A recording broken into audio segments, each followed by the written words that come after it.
இயேசு கிறிஸ்துவின் ஈழையற்ற நாமத்தில் உங்கள் யாருக்கும் என்னுடைய வாழ்த்தை தெரிவித்துக் கொள்கிறேன்.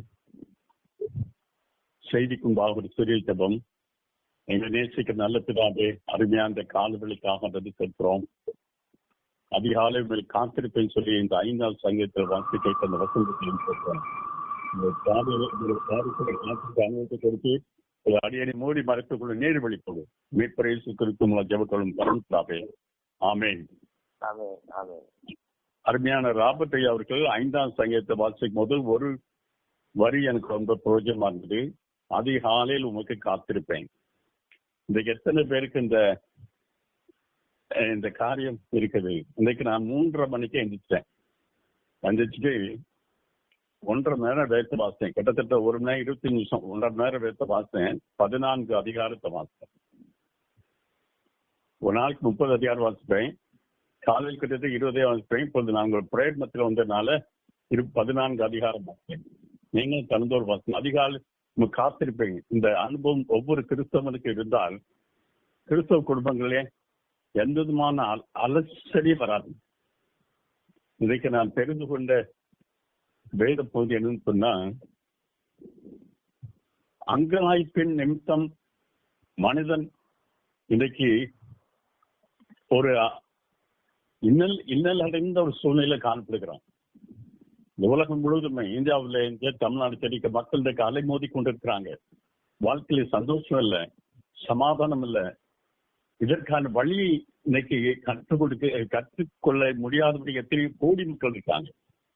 வேறு சில காரியங்கள் பார்க்கலாம். யோவான் எழுதின சுவிசேஷம் 4ஆம் அதிகாரத்தில் ஒரு நபரை குறித்து சொல்லப்படுகிறது. பெதஸ்தா குளத்திலே 38 ஆண்டுகளாக வியாதிப்பட்டிருந்த ஒரு மனுஷன். அவனுக்கு இயேசு கிறிஸ்துவை பற்றி தெரியாது. அவனால் நடக்க முடியாது.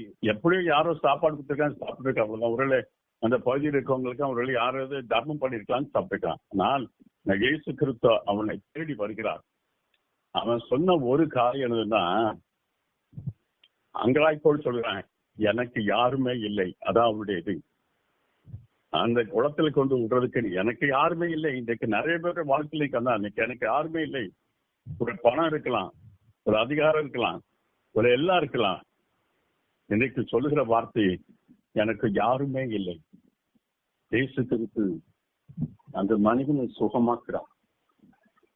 இன்றைக்கு எத்தனையோ வியாதியஸ்தர்களுடைய மருத்துவமனையில் இருக்கிறாங்க, வீடுகள்ல இருக்கிறாங்க. இன்னைக்கு இப்படிப்பட்ட சூழ்நிலையில இயேசு கிறிஸ்து அறியாதவங்க எனக்கு யாரும் இல்லை என்று சொல்லுங்க. இயேசு கிறிஸ்து அறிந்தவர்களுமே விசுவாச வாழ்க்கையில் இல்லாதவர்கள் அங்கலாய்ப்போடு கொடுக்க எனக்கு தெரியும். ஒரு சில நபர் அங்கலாய்ப்போடு இருக்கிறாங்க. இன்றைக்கு அப்படிப்பட்ட நபர்களுக்கு இயேசு கிறிஸ்து அறிவிக்கப்பட வேண்டும். அது நீங்களும் நானும் தான் அந்த ஒரு பெரிய காரியத்தை செய்வதற்கு கர்த்தர் நமக்கு கட்டளை கொடுத்திருக்கிறார். உலகமெங்கு சுவிசேஷ அறிவிகள். இதை நாம் பொறுப்பேற்று அந்த காரியத்தை செய்வோம். எத்தனை வியாதித்தர்கள் வேதம் சொல்கிறது, மரணத்துக்கு ஏதுவான பாவம், மரணத்துக்கு ஏதுவாத பாவம், மரணத்துக்கு ஏதுவான பாவத்தை குறித்து வேண்டிச்சவங்களை கட்டளைன்னு சொல்லி பவுல் சொல்றாரு. மரணத்துக்கு எதிராக பாவத்தை குறித்து நாம் வேண்டி செய்யும்போது கர்த்தர் மன்னிப்பார் சொல்லி இன்றைக்கு நாம் அப்படிப்பட்டவர்களை தேடி செல்வோம். அப்படிப்பட்டவர்களை கர்த்தர் நாமத்திலே விடுதலை பண்ணுவோம். இன்னொரு சம்பவம் யோவான் 8ஆம் அதிகாரத்தில் சொல்லப்படுகிறது. ஒரு விபச்சார ஸ்திரீ. இந்த உலகத்தில் யாருமே நீதிமான் கிடையாது. பெண்ணை இச்சையோடு பார்த்தாலே விவசாயம் செய்யாச்சு. அதனால யாருமே பெர்ஃபெக்ட், நான் நீதிமான் சொல்லி யாரும் கிடையாது. ஆனால் அன்றைக்கு ஒரு கூட்ட மக்கள் பரிசெயர் அந்த பெண்ணை கூட்டு வர்றாங்க. பரிசை கூட்டு வர்றாங்க. இயேசுக்கு வந்தாங்க. அவரிடத்தில் குற்றம் கண்டுபிடிக்க வேண்டும் சொல்லியதுக்காக கூட்டம் தான் சொல்லப்பட்டிருக்கிறது. அந்த பெண்ணை நியாயந்திருப்பதற்கு அல்ல, அவரிடத்துல குற்றம் கண்டுபிடிக்க அவர் என்ன சொல்ல பார்த்துக்கொள்ளும். எனக்கு ஒரு தேவனுடைய மனிதன், அவர் இறந்துட்டார். 95 வயசு இருக்கு. இப்ப இல்ல, அவர் ஒரு 35 வருஷத்துக்கு எதுவும் சொன்னார். இந்த இதை சொல்லும்போது, அந்த பெண் அழகான பெண், அந்த பெண் எப்படி வைத்திருப்பாள். இயேசு கிறிஸ்துவை விளக் பண்றதுக்காக அந்த பெண்ணை கொண்டு தான் சொல்லி ஒருவேளை நீங்க தள்ளுபடியா படிச்சிருக்கேன் இந்த வார்த்தை சொன்னார். அதான் இந்த வேதத்தை சொல்லுகிறது, அவரிடத்தில் குற்றம் கண்டுபிடிக்க வந்தார். இந்த பெண் இயேசு கிறிஸ்துவை பார்த்த உடனே காலில் விழுந்துட்டான். அவருடைய பரிசுத்தம், அவருடைய பிரகாசம் அந்த பெண்ணை காலை விளம்படி செய்தது. விடுதலை செய்ய யாரும் இல்லை. வாழ்க்கையில் எப்பயோ தவறான பாதையை செஞ்சுட்டான். ஆனா இவங்க இருக்கிறாங்க, ஒன்னு குற்றங்கள் பிடிக்கணும், இன்னொன்னு அவர் என்ன செய்ய நியாயப்பிரமாணப்படி அவர் கல்லறிந்து கொள்ளணும். எதுக்குதான் அவரை கொடுத்தாங்க. இயேசு கிறிஸ்து யாருமே அந்த உலகத்துக்கு நியாயம் தெரிவிக்க வரல, இழந்து போன தேடு ரட்சிக்குமே மனுஷகுமார் வந்தார்னு சொல்ற வேத வசனப்படி அவர் தரையில குளிந்து எழுதினார் சொல்லப்படுகிறது. டாக்டர் சான் கமலேஷன் நண்பர் சூசை ஜபக்குழுல அவர் அமெரிக்காவில் மெதடிஸ்ட் பாஸ்டர், மிகப்பெரிய பாஸ்டர், வேர்ல்டு புறம் பாஸ்டருக்கு மீட் எனக்கு போறாரு. அவர் இறந்துட்டாரு. அவர் 90 வயசு வரைக்கும் உயிரோடு இருந்தாரு. கிட்டத்தட்ட 70 ஆண்டுகள் கத்திரிக்கு ஊழியம் இருக்காரு. அவர் வெட்டினரி டாக்டர். டிசம்பர்ல 45 வருஷத்துக்கு மேல அவர் ஜேர்னலிஸ்டா இருக்காரு. அவர் இந்த வசந்த சொல்வது தரையில எழுதினாங்க வச்சு அவர் சொல்லும்போது சொன்னாரு, ஏசு தரையில எழுதினாராம். ஏன் நீ சௌக்கியத்தை போட்டிருக்க, நீ அந்த வீட்டுக்கு உபச்சாரம் பண்ண போனா அப்படின்னு சொல்லி எழுதினாராம். இன்னொரு நபருக்கு எழுதினாராம், நீ வெள்ளைச்சட்டை போட்டிருக்க, நீ ஒரு பெண்ணை கூட்டிட்டு போனல அப்படின்னு சொல்லி நிறைய பட்டியல் போட்டு எழுதினாராம். இதை பார்த்தவங்க தான் அங்க இருக்கிறவங்க எல்லாம் பறந்துட்டாங்க. அப்பதான் இயேசு கிறிஸ்து கேட்கிறான், உத்தரலியா உன்னை கல்லூரி கேட்க முடியும், நானும் உன்னை குற்றப்படுத்தேன், நீ போய் அந்த பெண்ணை அவங்க விபச்சாரம் கொண்டுட்டாங்க. ஆனா இயேசு கிறிஸ்து அந்த பெண்ணை நீதிமான் சொல்லி அனுப்பினார். இந்த உலகத்திலே பாவமா செய்கிற ஒரு நபரை தேடி பிடித்து அவர்கள் இயேசுவிடத்தில் கொண்டு வந்து அவர்களை நீதிமான் கருத்தாக கர்த்தர் நினைக்கிறார். கர்த்தர் நீதிமானை தேடி வரல, பாவிகளை தேடி அந்த உலகத்துல வந்தார். நான் தான் வேதம் சொல்றேன், நாம் பாவியாக இருக்கையில் கிறிஸ்து நமக்காக மறித்தனாலே தேவன் நமக்கு பாராட்டின மிகப்பெரியது. இன்றைக்கு அப்படிப்பட்ட சிந்தியோடு இருப்போம். முதலாவது சொன்னேன் வியாதி, அழிந்து விடுதலை. இரண்டாவது சொன்னேன் பாவம் அழிந்து விடுதலை. மூன்றாவது, இன்னைக்கு பெரிய பெரிய ஆபீசர்ஸ் இன்னைக்கு கிறிஸ்தவங்க கூட இன்னைக்கு லஞ்சம் வாங்குறாங்க.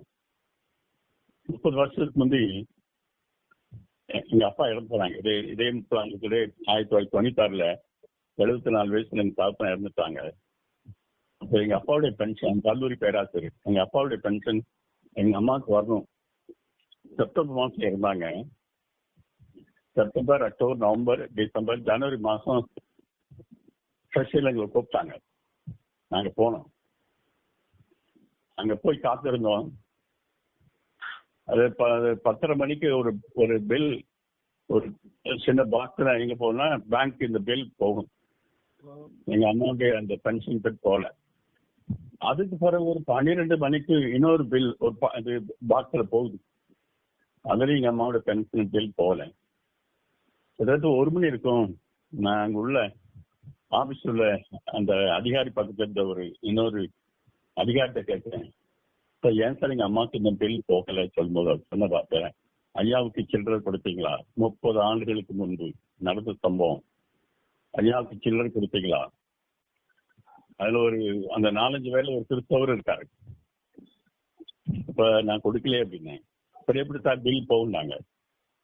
அன்றைக்கு ஒரு அமௌண்ட் கொடுத்தேன். இன்னைக்கு அது மதிப்பு பல ஆயிரம் இருக்கும். அமௌண்ட் கொடுத்தேன். 5 நிமிஷம் அந்த பென்ஷன் திறந்துட்டு வந்த அந்த ஸ்டேட் பேங்க். இன்னைக்கு ஆபீசர்ஸ் கை நிறைய சம்பளம் வாங்குறாங்க. நல்ல வசதி. இன்னைக்கு பணத்தை அள்ளி கொண்டு போறாங்க. அதுல ஒரு நபர் தான் சகையு. லூக்கா 19 அதிகாரத்தை இருக்குது. சகையு ஒரு டாக்ஸ் ஆபீசர். நல்ல வசதி படுத்தணும். வேதத்தை யோவான் ஸ்நானகர் சொல்றாரு, அதிகமா நீங்க ஒண்ணும் வாங்காதுங்க, உங்களுக்கு எது வாங்க அதைத்தான் வாங்க, அதிகமா ஒண்ணு வாங்கறதுன்னு இந்த சகை நிறைய பணத்தை வாங்கி வாங்கி சேர்த்து வாழ்க்கை நிம்மதி இழந்துட்டார். நிம்மதி இழந்ததுனால அவர் என்ன செய்யாருன்னா,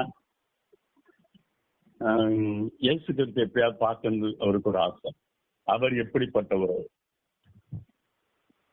இயேசு தெரியாதனால தான் எனக்கு நிறைய பாவம் செய்றாங்க, கொலை செய்றாங்க. இயேசு தெரியாதனால தான் ஒரு மரத்து மேல ஏறி, காட்டத்து மரத்தில் ஏறி இருக்கார். இயேசு கிறிஸ்து அந்த வழியாய் வரும்போது அவரை பார்த்து சகையுவே, சீக்கிரமா இறங்குவான், இன்றைக்கு நான் வீட்டுக்கு தாங்க வேண்டும். இன்றைக்கு எத்தனை அதிகாரிகளுக்கு, எத்தனை அரசு அலுவலர்களுக்கு நாம் டாக்டர் சொல்லியிருக்கிறோம். எனக்கு தெரியும், ஒரு சில இடங்கள்ல நான் வீடுகளுக்கு ஜவுல் போகும்போது நாங்க போறேன், பில் பாஸ் ஆகுது. நேற்று கூட ஒரு உயர் அதிகாரி, ஓய்வு பெற்ற அதிகாரி பார்க்கணும்னு சொல்லி தெரிஞ்சவர் பார்க்கணும்னு சொல்லி அவர் வீட்டுக்கு போனேன். அவர் பேசிட்டு போறேன், நான் ரிட்டையர் 1.5 வருஷம் ஆகுது, இன்னும் எனக்கு பென்ஷன் வரல. கீழ் உள்ள அதிகாரிகள் அவர் மேல ஏதோ விருப்பினால பில் பாஸ் பண்ண அதிகாரிகள். இன்றைக்கு சகை கொண்ட ஆட்கள் நிறைய இருக்காங்க. ஆனா சகை வேசி கேட்டுக்கிட்டாங்க, எல்லாத்தையும் நான் கொடுத்துடுறேன், எதெல்லாம் வாங்கினேன் எல்லாத்துக்கும் கொடுத்துருன்னு சொல்லி ஆண்டோட்ட உதவி கொடுத்தான். இந்த வீட்டுக்கு ரட்சிப்பது இவனும் அவருடைய ஆபிரகாமுடைய குமாரன். இவர் எப்படிப்பட்டவரும் பாவங்களை மன்னிக்கிறார். இன்னைக்கு தினந்தோறும் தேசத்துள்ள அதிகாரிக்கா ஜெபம். இது நமக்கு எத்தனை வாழ்க்கையில் மிகப்பெரிய பார்க்கணும். நான் கூட பென்ஷன் வாங்கும்போது, மிஸ்ஸஸ் என்னோட பென்ஷன் வாங்கும்போது பல ஆயிரங்கள் தலைவலித்தான் பென்ஷன் எங்களுக்கு வந்துச்சு. இன்னைக்கு கிறிஸ்தவர்களும் இன்றைக்கு இந்த உடன்பட்டிருக்கிறாங்க. ஜெபியுங்கள், கர்த்தர் நம்மை ஆசீர்வதிக்கும் தான் இப்படிப்பட்டது இருக்கு. அப்ப அந்த ஒருத்தர் நல்ல உழைப்பது பென்ஷன் 1.5 வருஷம் அவர் கொடுத்து நான் கேட்கும்போது, எங்க வீட்டுல ஃபேமிலி, அவரால் உயர் அதிகாரி ஒரு கிறிஸ்தவர், உங்க வீட்டுல ஃபேமிலி நான் இல்லவே இல்லை பண்ணார். நீ பாத்துக்க, வேதவாசமே நான் பத்தியா டைம் எடுக்க மாட்டேன். இன்னைக்கு அதுதான் கோளாறு. இன்னைக்கு வயசு மாசத்துக்கே இல்லை, ஃபேமிலி ப்ரே 80% வீட்டுல இந்த ஃபேமிலி ப்ரே இல்லை. நான் காணிக்கு வாங்க ஒரு 60 வீட்டுக்கு போறேன், 80% வீட்டுல வேதவாசம் கிடையாது, ஃபேமிலி ப்ரே கிடையாது. அந்த குடும்பம் எப்படி ஆசிரியப்பட்டிருக்கும். அதனால கத்தரித்த கொண்டாடுறோம். அடுத்தது, இன்னைக்கு நிறைய பேர் இன்றைக்கு ஒரு வைராக்கியத்தோடு ஓடுறாங்க. இன்னைக்கு ஒரு புதிய அரசியல்வாதி உள்ள வந்திருக்கிறார். இன்னைக்கு நிறைய பெண்கள் இன்னைக்கு பின்னால் ஓடுறாங்க. எதுக்கு ஓடுறாங்க தெரியாது, ஓடுறாங்க. இன்னைக்கு அதே மாதிரி நடிகருக்கு பின்னால ஜாதி தலைவருக்கு பின்னால இன்னைக்கு மக்கள் ஓடிக்கொண்டிருக்கிறாங்க. இயேசு யார் தெரியாது, இயேசு மிகப்பெரிய தலைவர்.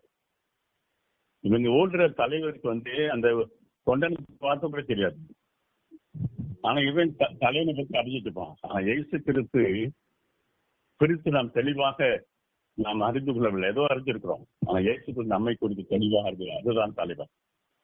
நீ அது தெரியாம நீங்க ஓடிக்கிட்டு இருக்காங்க.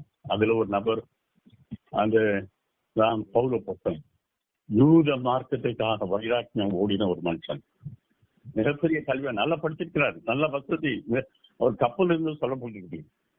தைரியம், அவர் வைராக்கி, யூத வைராக்கி ஓடுறாரு.